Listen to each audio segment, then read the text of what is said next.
England गस्त समय आहत होता wicket keeper batsman Rishabh Pant को पुनर्गमन निश्चित होईछि। से दक्षिण आफ्रिका विपक्ष में 2टी टेस्ट मैच पर भारत ए दलर अधिनायक हेबे। बीसीसीआई मंगलवार दल घोषणा करिछि, किंतु जड़े खेल को बाद देवा जो चयन कमिटी एवं भी समालोचना सम्मुखीन होईछि। भारत ए दल दक्षिण आफ्रिका विपक्ष में 2टी 4 दिनिया टेस्ट मैच खेलिब।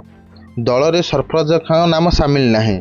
न्यूजीलैंड विपक्ष सीरीज पर सरफराज को दलरू बाद दि जाइथिला। सेपेटर से फिटनेस यथेष्ट उन्नति आनिछन्ति, किंतु चयनकर्ता माने तांको भारत ए पई मध्य अणदेखा करिछन्ति। बेंगलुरु न्यूजीलैंड विपक्ष में टेस्ट मैच रे सरफराज एक चमत्कार शतक हासिल करथिले, किंतु परवर्ती 2टी टेस्ट मैच रे विफल होइथिले। फलस्वरूप तांको दलरू बाद दि जाइथिला। इंग्लैंड गस्त पर मनोनीत कर आशा करा जाउथिला, किंतु चयनकर्ता माने तांको अणदेखा करथिले।